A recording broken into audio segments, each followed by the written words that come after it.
Madam, in Bihar, BJP's ally, Janata Dal United or JDU, have 12 seats. That means BJP has 12 MPs in Bihar.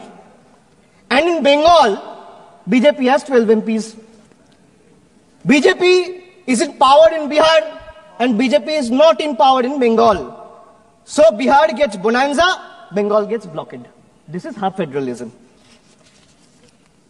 Madam, not a single meaningful financial allocation has been made for the state of Bengal. This is a Bangla Birodhi budget.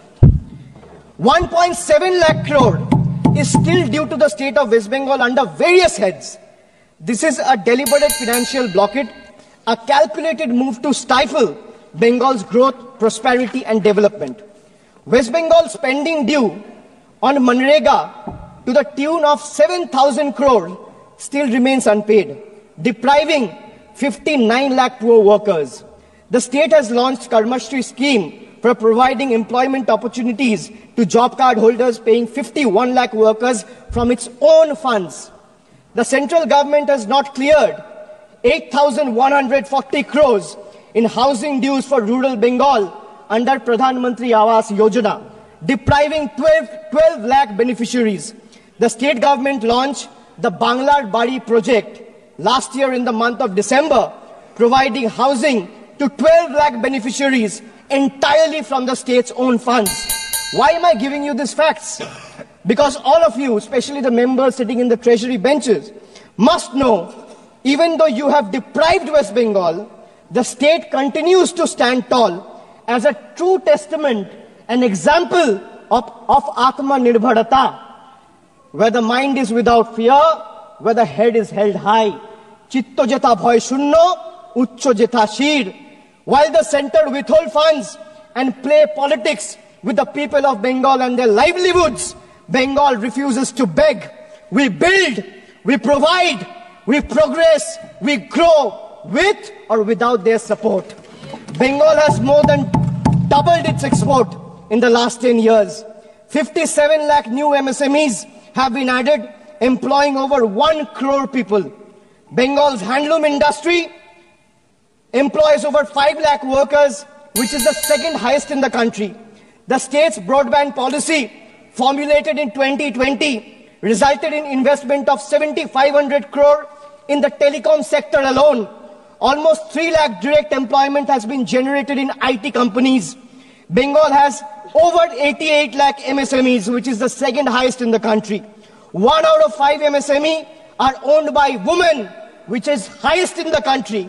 36% of workers in these enterprises are female, third highest in the country. हम उस बिहार की बेटी हैं sir, जो इस देश की रीढ़ की हड्डी है। वो चाहे आपके कॉर्पोरेट सेक्टर्स हो, वो चाहे आपके सॉफ्टवेयर आईटीज हो, वो आपके इंफ्रास्ट्रक्चर को खड़ा करने वाले मजदूर हो, वो आपके घर के सहयोगी हाथ हो। हर घर में सर एक बिहारी है, आपके घर को घर बनाने वाला आदमी बिहारी है। बिहार का उत्थान अब अडिग है और बिहार के विकास में अब कोई भी बाधा नहीं आएगी। रीजनल फेवरेटिज्म की बात करते हैं सर, 2004 में डीएमके पार्टी के समर्थन के लिए तमिल को क्लासिकल लैंग्वेज घोषित कर दिया गया था और उसके लिए एक यूनिवर्सिटी की स्थापना भी की थी।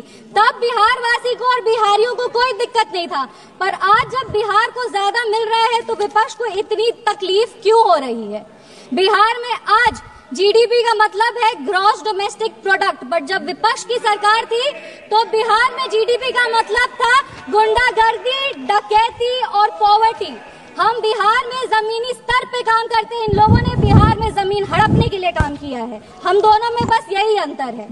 संविधान विरोधी कहते हैं, और नेता प्रतिपक्ष भी जब राष्ट्रपति अभिभाषण के धन्यवाद प्रस्ताव में बोल रहे थे तो जितने बार उन्होंने भारत का नाम नहीं लिया था, उससे ज्यादा वो चाइना के बारे में बात कर रहे थे। और ये इनका एक ट्रेडिशन रहा है कि चाइना के मॉडल से ये बहुत प्रभावित रहते हैं। नेशनल एडवाइजरी काउंसिल भी चाइना से प्रेरणा लेकर के ही स्थापित की गई थी।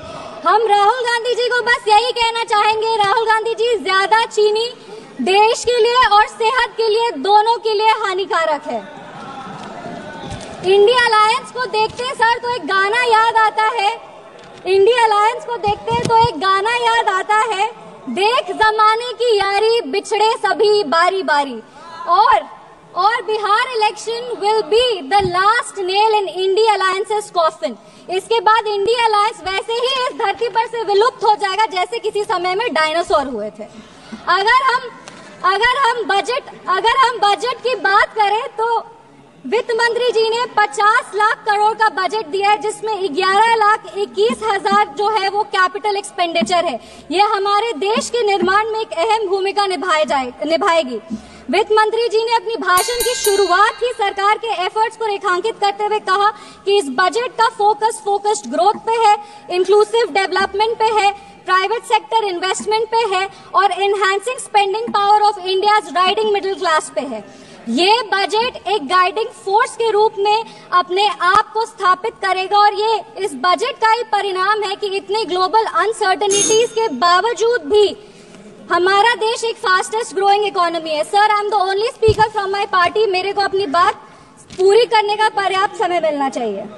No nation can prosper without respecting its farmers. किसान हमारे अन्नदाता है। अन्नपूर्णा देवी का साक्षात स्वरूप हमारे किसान है। काफी सारी ऐसी योजनाएं जो आत्मनिर्भर विचारधारा से किसानों को सशक्त करने के लिए लिया जा रहा है। प्रधानमंत्री धन धान्य कृषि योजना हो, जो 100 जिले जिसमें कम उत्पाद होते हैं वहां पर लगभग 150 करोड़ किसानों को ये योजना जो है वो फायदा देगी। वो फसल विविधीकरण हो, सिंचाई हो या ऋण उपलब्ध कराना हो, इस योजना के तहत किसानों को सशक्त किया जाएगा। Rural prosperity and resilience programme के तहत ग्रामीण क्षेत्रों को मजबूत किया जाएगा। आर्थिक रूप से उनका सशक्तिकरण होगा। आत्मनिर्भरता in pulses. Sir, I am the only speaker from my party. Sir, I have enough time, I know. Mission for आत्मनिर्भरता इन पल्सेस के तहत तूर, उड़द, मसूर दाल जैसे जो उत्पादन है उसको भी पूरा किया जाएगा। आप कम समय दे रहे, इसीलिए हम फोकस पे आते हैं। दलितों का उत्थान के लिए सरकार ने क्या काम किया। पद्मश्री आचार्य किशोर कुणाल ने अपनी किताब दलित देवो भव में लिखा था, जिस दिन समता की आधारशिला पर बनेगा सुदृढ़ वितान, धन्य होगा यह देश और संगठन हमारा होगा अत्यंत महान। जब भारत के भाल पर सुशोभित होगी जाति समता की पताका, तब मिटेगी इस देश की दारुण दुखों की राका। इसी को आधारशिला बनाते हुए एक second sir, let me complete.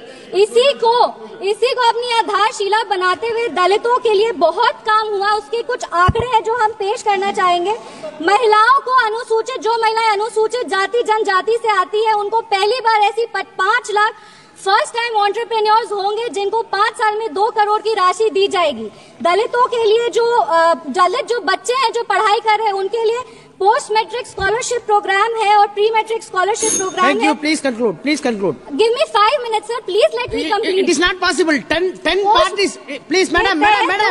10 parties together have been allotted only 17 minutes. Already you took 7 minutes. Post matric scholarship scheme के तहत 2024 में लगभग 4.5 लाख ऐसी छात्रों को 5 करोड़ की छात्रवृत्ति वितरित की गई है और प्री मैट्रिक स्कॉलरशिप स्कीम के तहत 18 लाख छात्रों को 437 करोड़ की राशि दी गई।